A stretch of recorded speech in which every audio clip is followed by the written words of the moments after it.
was talking to somebody not long ago. Growing up, I was beyond blessed. I was beyond spoiled, if you want to look at it that way. I had the most amazing parents, the most amazing grandparents. And I told somebody not long ago, I said, you know, for me personally, it was easy to accept Jesus Christ. It was easy to get saved, to want to be a child of God. It was easy. But why is that? Because of the home I was brought up in. Because of the parents that I had. Because of the dad that I had. You know, my dad, every Sunday morning, made sure we were in church. There was times, I remember a time where him and my mom were both Sunday school teachers, taught us as young kids. Now you think that was rough, you got to live with them. They're a Sunday school teacher too, you know. But, you know, when I was growing up, we didn't have children's church. We sat in the sanctuary. From the time, far back as I can remember, we sat in the sanctuary with the preacher. But I can honestly sit here today and say, I am a blessed person. It was never a matter of having to go against my mom and dad and what they had always taught me to accept Jesus Christ. It was not going against the country I lived. I always say it was nothing like that. It was easy. You know, I think about people that grow up in a Muslim home. I heard on Focus on the Family, the radio. They come on the radio on J93 early in the mornings. And there was a guy who grew up in a Muslim home. And as he got older, one day he realized something just wasn't right. So he leaves his family in the Muslim way, and he comes and he's around a bunch of Christian folks. And now, remember this for a second. Muslims hate Jews. Hate them, right? They also hate Christians. But at this time, he is around a bunch of Christian people. And he's found peace with these Christian guys to where he can talk to them and confide in them. And finally, one of them one day says, could you ever love a Jew? And he says, no, you know good and well I can't do that. He says, well then you'll never know happiness. He said, because happiness comes through Jesus Christ. And later on, this man, he does end up accepting Jesus Christ. And then guess what happens? His dad and his family find out they want to kill him. His own family want to kill him. Matter of fact, he goes home. He tells them what he's done, and he's expecting them to kill him. He shows up at the airport to go home to see them. And there's his brother waiting to kill him. And as he walks up to his brother, he says, I know why you're here. I know what you're going to do. Or what your plans are. And he says, but I love you. I'm your brother and I still love you. And then the brother breaks down in tears and starts crying. And takes him to the father. And the father says the same thing. What have you done? How have you disgraced our home and our family like this? And the man says, Daddy, I just had to do it. And I've never been happier. Now thank God they didn't kill him, but here's the thing, here's the point. It wasn't easy for him like it was for me. Why is that? Because my dad made a point to make sure his boys were raised in church. My dad made it a point to invest time in his boys. Y'all, I spent time with my dad this week, and I love that man with all my heart. 5'7", 200 pounds is what that man stands. And in my eyes, he's a giant. He's a giant. I don't fear too many men in my life. Matter of fact, if you're that big and that strong, I can shoot you, amen. I ain't gonna fight you. I fear that man. Why? Because from a little bitty boy, that man put fear and love in me. He whooped me up one side and down another. And he'll do it again today. That's why I'm back on.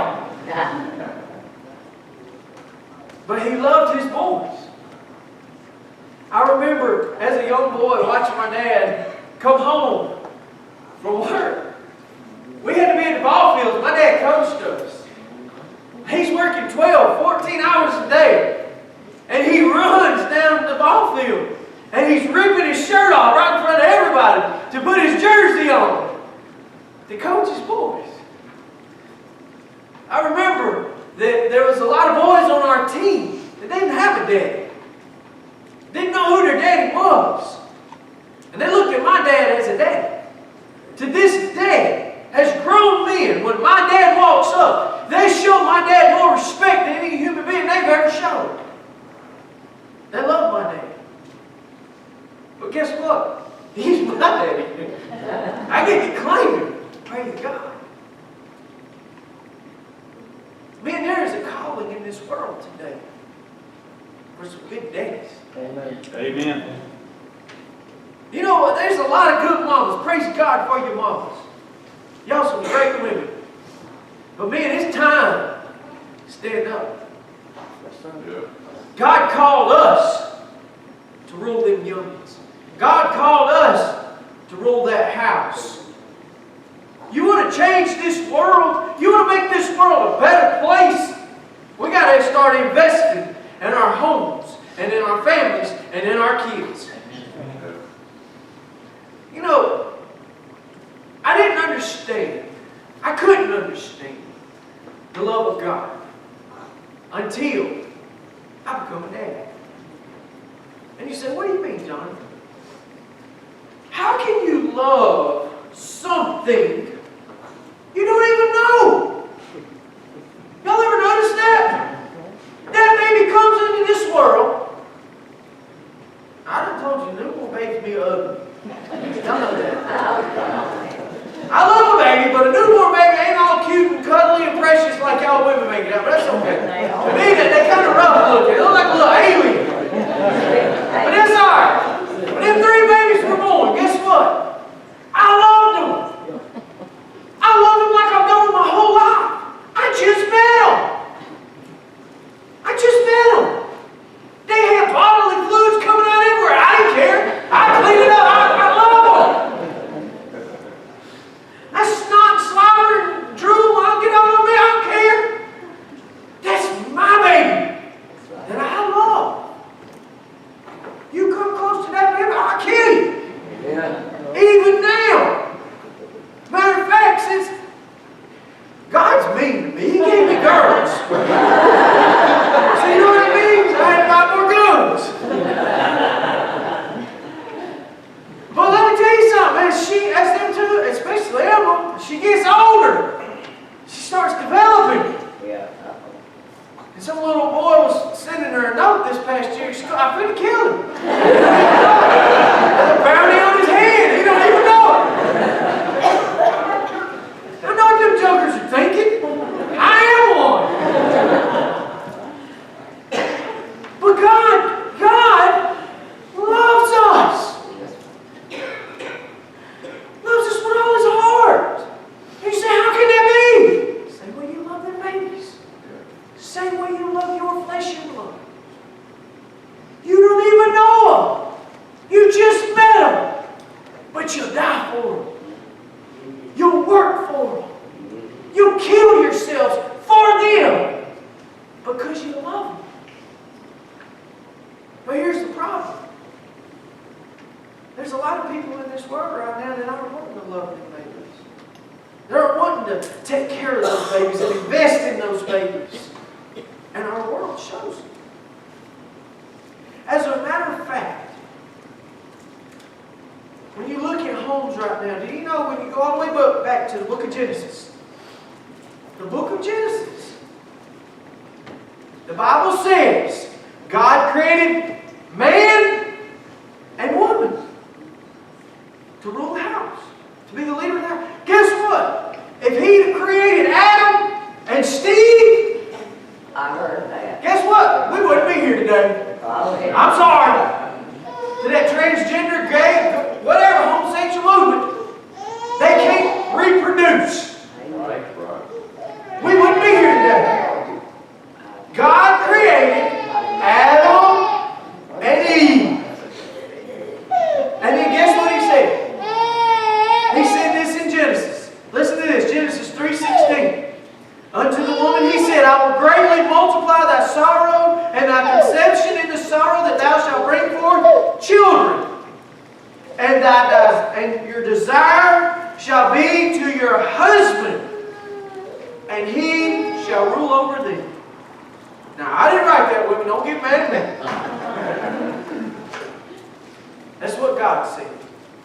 And then when you go all the way over to Ephesians chapter 5, and the Bible's talking about women submitting to the husbands, and the husbands should love their wives like Christ loved the church. Why? Because the man is the head of the home. Men, it is our job to rule our homes. It's our job to know who our kids are hanging out with. It's our job to know who that little knothead taking our daughters out. Vice versa. It's our job to know who our sons are going off with, little girls. Amen. That ain't up to no good. Amen. It's our job, man. It ain't always up to mama to make sure all these things with them youngins. Let me tell you something. My mama would tell me to do things. I would argue with her till I was blue in the face. Didn't do me no good. Because all she'd say was, I'm going to get your dad. And start. End the conversation. There was an authority about my dad.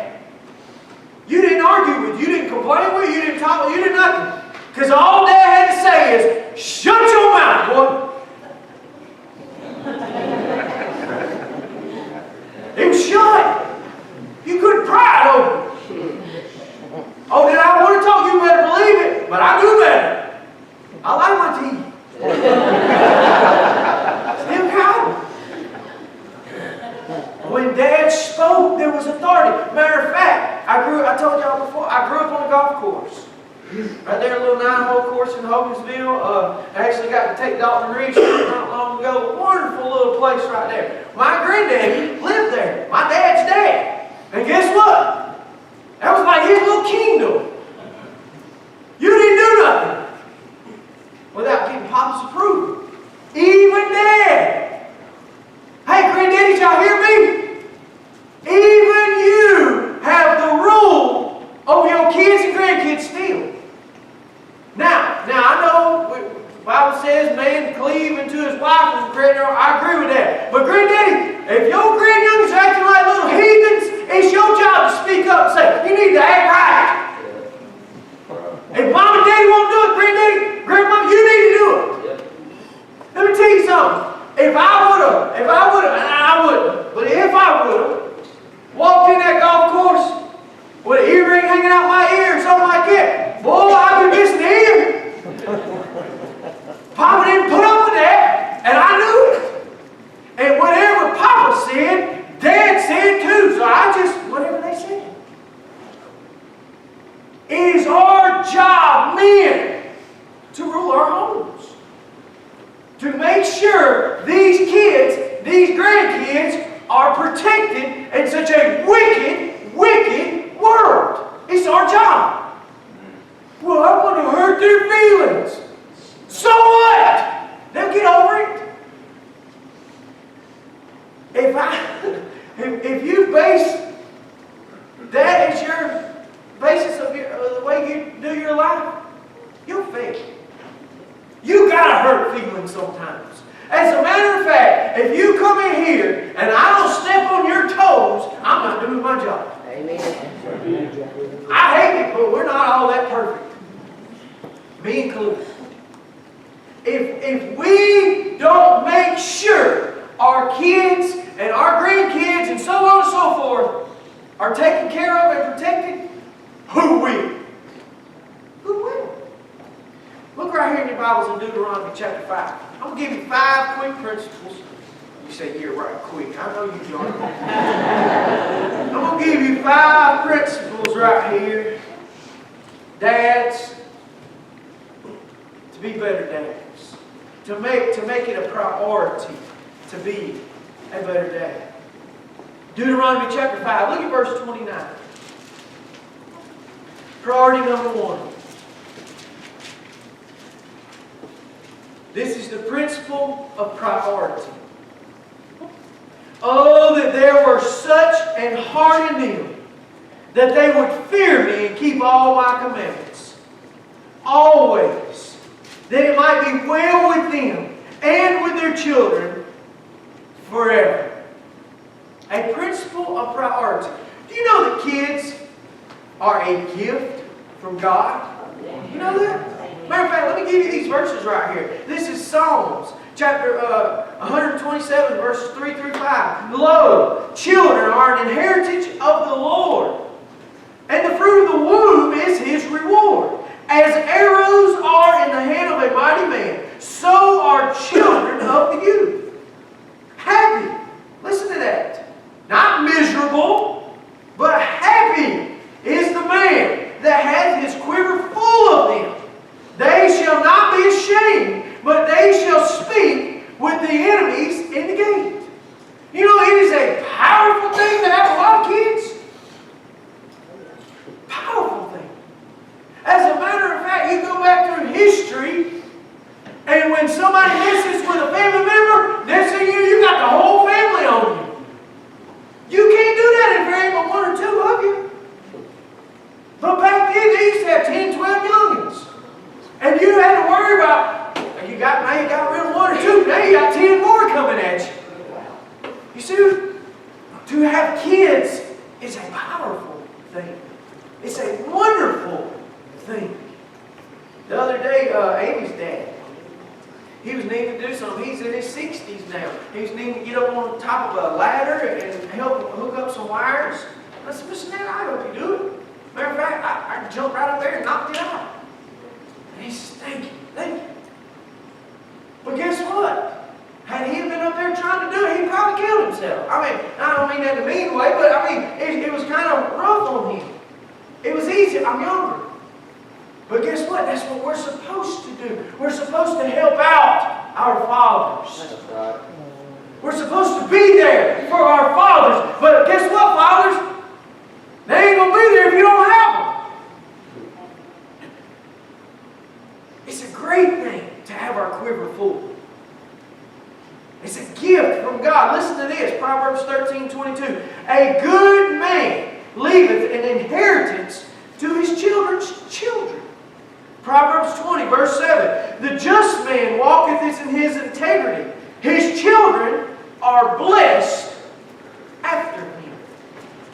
And finally, 3 John 1:4. I have no greater joy than to hear that my children walk in the truth.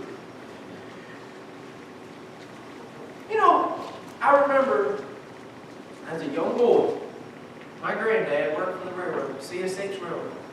He worked some of the craziest hours in the world. Y'all police officers and firefighters think you got crazy hours, you ought to work for the railroad.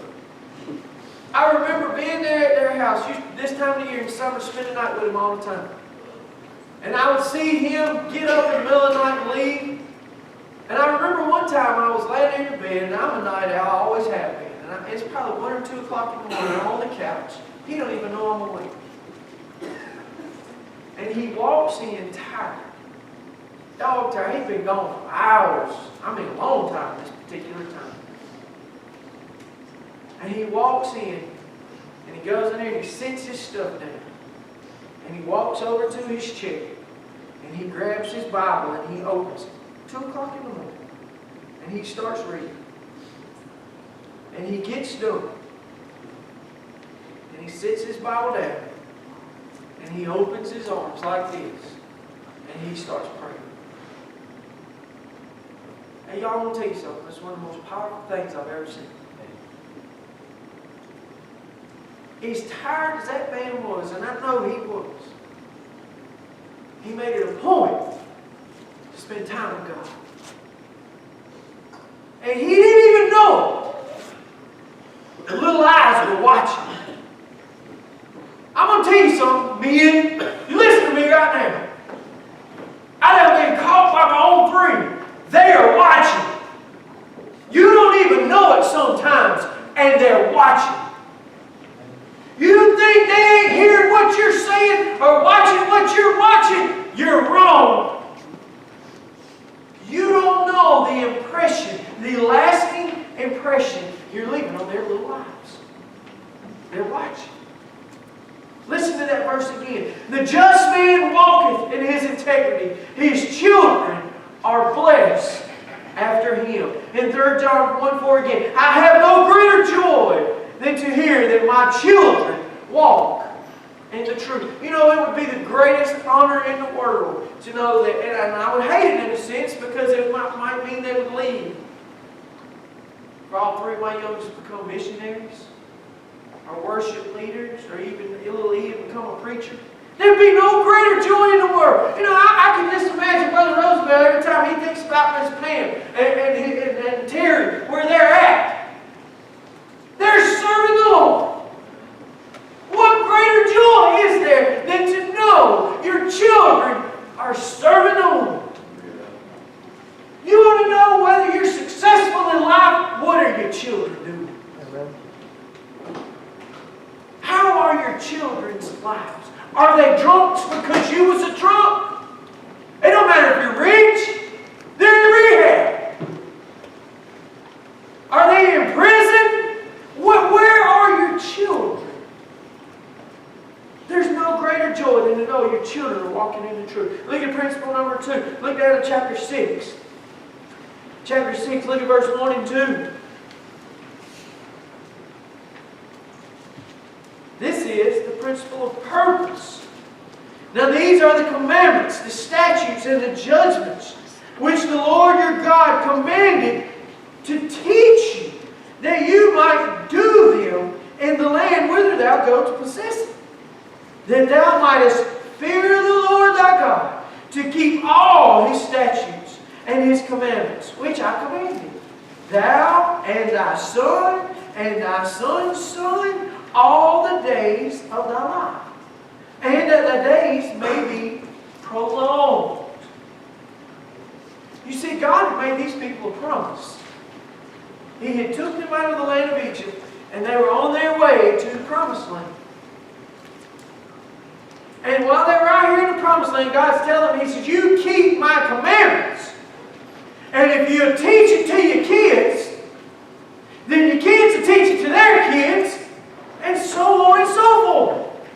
You know, some of the saddest verses in the world is in Judges, where the Bible says that there was a generation that knew Joshua and feared the Lord, and another generation that knew Joshua and feared the Lord, and another generation that knew not Joshua and done things right in their own eyes, and they become wicked. Now, what happened to that generation that knew not Joshua or the Lord? I'll tell you what happened. Dad got so busy that he forgot to invest in his kids. He forgot to take them to church. He was taking them to the ball field hoping they'd become superstar baseball players. He was out deer hunting with them in the woods. He was sitting in front of the TV expecting Mama to take them to church. And guess what? They grew up not knowing the Lord. You know one thing that's kind of funny about me? A lot actually, but one thing in particular. I've never been one to cuss. Never. Matter of fact, it's even kind of strange coming from the fact I spent 15 years in the construction field. And I don't cuss. Never have. There's maybe a handful of people in my life when I was a dumb teenager where I decided I was going to say cuss words for a few days that heard me, actually have heard me cuss. But you know why that is? I never heard Mom and Dad do it. Imagine that. I grew up in a home where you did not cuss, including Mom and Dad. Mom and Dad didn't give me the, oh, you do as I say, not as I do. They lived it. And then guess what? Not only me, but my 2 brothers who are still in the construction field don't cuss. Never have. Why? Is it because Mom and Dad were so perfect? Because we're so, not even close. But I grew up in a home where we knew better. And Mom and Dad led by example. You know, I remember as a young boy going to some friends of mine's house one day, and I was just astonished. I just blew my mind. When their Mom and Dad got mad at something we was doing. I don't remember what it was. And he cussed. And I said, oh my goodness, they just cussed at us. And then as I got older, I found out a lot of people do that. And a lot of these kids grow up in homes like that. And you wonder why they have the filthy, vulgar mouths they have today. They didn't just make up these words on their own. They heard it from somewhere. Their homes. You know one thing that's funny about today? Why don't kids respect the law? Why don't kids respect their teachers? Because they don't respect their parents. There's a reason why God said, you shall obey your parents. Love and obey your parents. Because if you won't obey your parents, you won't obey nobody. If you won't respect your own flesh and blood, you won't respect nobody. And guess what's happening? Today, our own law, our own people, sitting here today, police officers have to deal with people that when they walk up, they should be able to say, put your hands in a certain place, and they do it. Or stop the car, or whatever. But they say, no, I don't have to listen to you. They fight, they run, and a lot of times they get shot, and then they want to blame the police. Because we live in a world today where Daddy hadn't taught respect to these kids.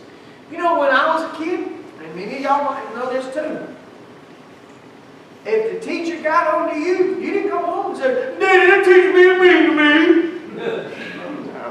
Daddy, that teacher yelled at me today. You know what happened? I couldn't sit down for a couple of days. I'll tell you what happened. I got wore out. And then I went home and apologized to my teacher. There ain't none of this, mom and dad's going up chewing the teacher out for being disrespectful to little Johnny, because he's such an angel. Well, that's really, we really think we got these perfect little kids. They're perfect when they're with us, and then they're perfect at school. No. When you got, matter of fact, Dad told me back, see, I didn't even hardly get paddles too much. It was almost a dime day by the time I was going through school. Thank the Lord. But Dad said that he remembers a time where he got paddled, then they called home, and as soon as he got home, he got whooped again. Amen. But guess what? They didn't have police officers in school having patrol either. You see how it works? We got to teach these youngins respect. Let me tell you something. Just because I don't care what the government says or anything else. If my youngins, I'm going to whoop their little backsides. Matter of fact, I broke my hand on Ian's backside yesterday. It's my job to make sure them kids learn respect. Yes, sir. Yes, sir. My job. It ain't the government's job. It ain't the principal's job. It ain't the teacher's job. It's my job. And guess what? Hopefully, one day, when Ian grows up, he'll teach it to his kids like my daddy taught it to me. You know. It starts in the home. Principle of purpose. Now look at the next principle. Principle of persuasion. Look at verses 5 through 9. And thou shalt love the Lord thy God with all thine heart, with all thy soul, and with all thy might. And these words which I command thee this day shall be in thine heart.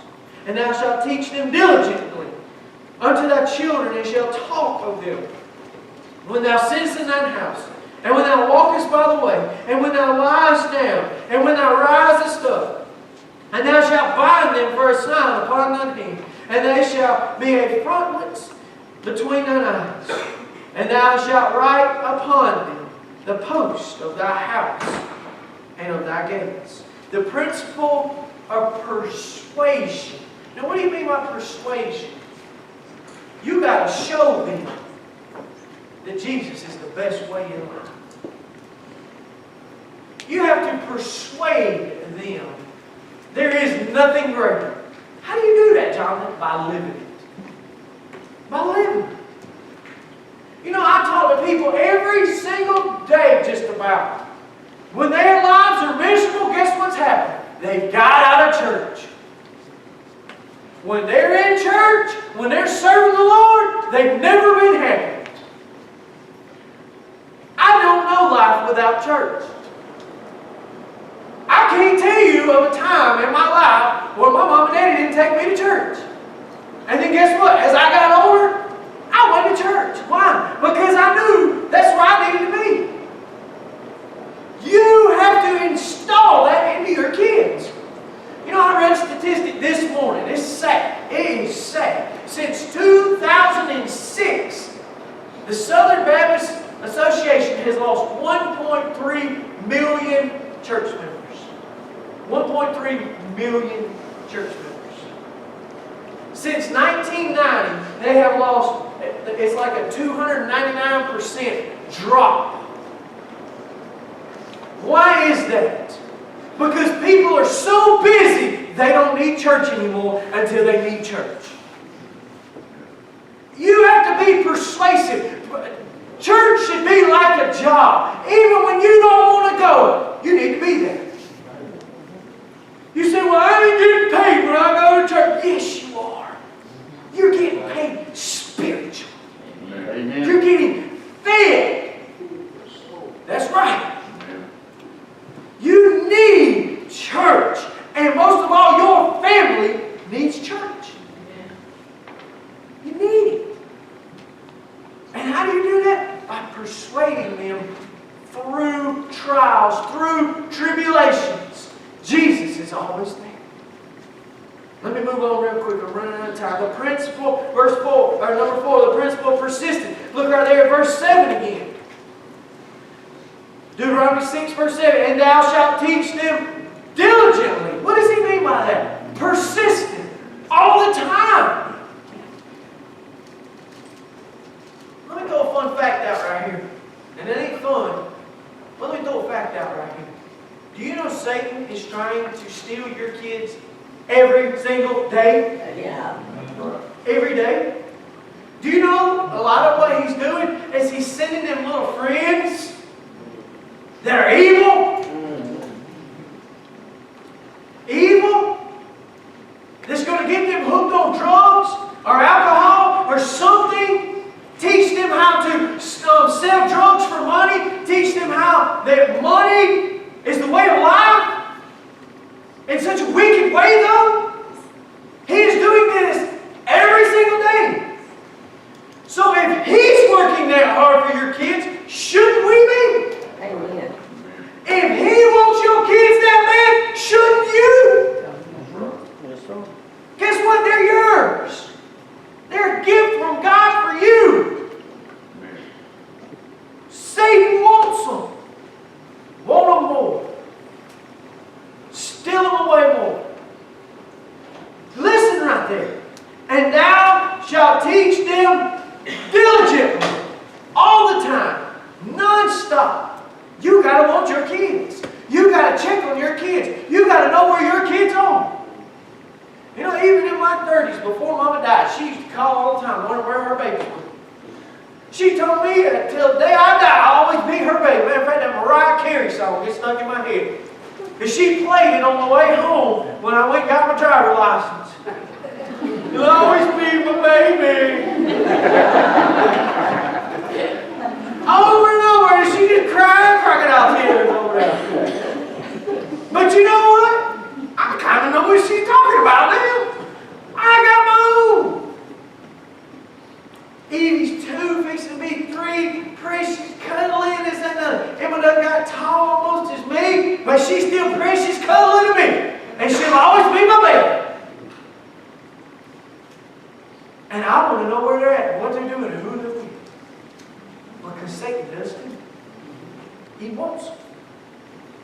Diligent, persistent. We got to be about these kids. And if it ain't your kids, then it needs to be your grandkids. You need to ask Mom and Daddy, or your youngins, where them babies at? What are they doing? You know why grandkids and grandparents get along so well? Because they got the same enemy. Yeah. That's why grandkids and grandparents they got the same enemy. We got to be diligent with these babies. We got to be diligent. My mama, and I'm going to move on to the next point right here. My mama's mama, my nanny, used to tell mom and dad all the time, don't you spank those babies! Mom and dad told us, said, Mama, they're mine. You spank me, I'm spanking them. And they did. But we need it. Some people might say, well, I don't want my kids to hate me. Let me tell you something. I ought to hate my mom and daddy with all my life and bread. Many times I got one. But I love and respect my mom and dad with all my heart. Yeah. My mom and daddy want me because they love me. Matter of fact, I got one time, I didn't even do no wrong. I did. And I told Dad, I said, Daddy, I didn't do it this time. It wasn't me. I promise it was. He said, well, then that was for a time I didn't know about. And he was right. There was a bunch of them I deserved and I didn't get. But then there was a few times I got it, I didn't deserve it, so it panned out. It worked out. But let me tell you, my daddy wanted me. And if he walked in today, I'd hug him and love him. And I said, Daddy, it's so good to see you. Just like I did the other day. I don't hate my daddy. I thank God for my dad. And I told him that. Right. I said, Dad, thank you so much. Because I know we was a handful. I know we were. Dad, you didn't give up. Dad, you got up every day and you went to work for us boys and Mama. And you raised us in church. You taught us right from wrong. And guess what? I ain't never been in jail. I ain't never had handcuffs on me. Why? Because my daddy taught me right. And it wasn't easy. But he'd do it again. Let me move to my last point. The principle of possession. Everybody look over and flip over Deuteronomy 6, 18, verse through 23. And thou shalt do that which is right and good in the sight of the Lord. Notice that it don't say in the sight of your eyes. You see that right there? Listen to that again. And thou shalt do that which is right and good in the sight of the Lord. Of the Lord. That it may be well with thee. And that thou mayest go in and possess the good land which the Lord sware unto thy fathers. To cast out all thine enemies before thee, as the Lord has spoken. And when thy son asketh thee in time to come, saying, what mean the testimonies, and the statutes, and the judgments which the Lord our God hath commanded you? Then thou shalt say unto the servant, when we were Pharaoh's bondmen in Egypt, and the Lord brought us out of Egypt with a mighty hand, and the Lord showed signs and wonders, great and sure, upon Egypt and upon Pharaoh and upon all his household before our eyes. And I want you to mark right here, listen to this. And he brought us out from thence, that he might bring us in, to give us the land which he swore to our fathers. Why do kids grow up and not want to come back to church?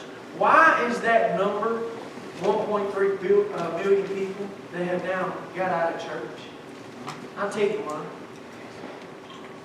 And you know, here's what's sad. Here's what's sad. Some of those people, some of those kids, our music directors' kids, our preachers' kids, our Sunday school teachers' kids. Why do these kids not want to be in God's house? You see right here, he was telling the kids about a time when they lived in Egypt. a time where they lived in bondage. But at least they had food. At least they had homes. See, think about a child right here that's been in the wilderness. He was born in the wilderness. They spent 40 years in the wilderness. There was a lot of kids born while in the wilderness. Breakfast, manna. Lunch, manna. Supper, manna. Hey, buddy, we're going to have a birthday party. Guess what your cake's made out of? Manna. Hey, buddy, get some friends to come over. I'll cook something good. Manna. That's all they know. He's been wearing the same clothes his whole life. His pillow is a rock. The temperature is 100 degrees every day. And yet, this is God's promise. This is all they know. Listen to what it says again right there in verse 23. He brought us out of Egypt, out of bondage, out of where the melons are, so that He might bring us in to the promised land. But here's the problem. Some of us never go into the promised land. They've heard about Egypt. They've heard about the food and the homes and all the things that you used to have. And they keep hearing about this promised land, this promised life, this flow of milk and honey, but nobody's ever seen it. So what do the kids do? They've been stuck in the wilderness their whole life. Yes, son, God's going to be so good to you, and yet you live such a miserable life. Yes, son, trust in God. When Daddy never trusted in God. He trusted in the alcohol and the job and the whatever else. I tell you what it needs to happen. We need to quit preaching about the promised land, and we need to start living in the promised land. We need to show these kids church is the greatest thing there is. It's wonderful. It's great. You want to live a wonderful life? Fear the Lord. Trust the Lord. Do things in the sight of the Lord, not your own eyes. You treat people with respect. You treat people with love and with kindness, and do the things the Lord has said to do. And we live it and show them. Quit living such miserable lives. Oh, time to go to church, Dick. Golly. We'll miss a football game. Oh, God, I got to go in there and listen to all them hypocrites. We need to talk about church like it's a wonderful thing. Like it's a great thing. Like it's a life-changing thing. If every one of y'all were sitting right here today, you would honestly say the best times of your life is when you were invested in church, in God's house, in God's work. Your marriage was better, and your kids was better. You know one good thing about these kids? We can send them over there, they can play, and guess what they're learning about? It ain't drugs, sex, and alcohol. You ain't got to worry about what's on the TV in there. It's Jesus. He's teaching them, they're in there learning how they can be saved from all that. Who wouldn't want that for their kids? Men, it's time. It's time for us to rise up. It's time for us to take our kids back and say, Satan, you can't have them. They're mine. There ain't going to be no greater feeling in the world than to be standing in heaven with your whole family. With your whole family. Why? Because you invested in your kids. You know, I think about Billy Graham right now, and I'm closing right here. I think about Billy Graham right now. He's standing in heaven and he's looking at Franklin. And he's saying, that's my boy! That's my boy! And every time Samaritans dispersed. It was one of those little boxes we box up and ship them out. Billy Graham was up there saying, "That's my boy leading that up. That's my boy reaching them souls." And one day, when Billy Graham sees his son walk into the gates of heaven, he's going to give him a big hug. And then Jesus is going to say, "Well done, my good and faithful servant." Why? Because Billy taught that boy how to be a godly man. There is no greater reward than to know your children love and fear the Lord. Every head bowed, every eye.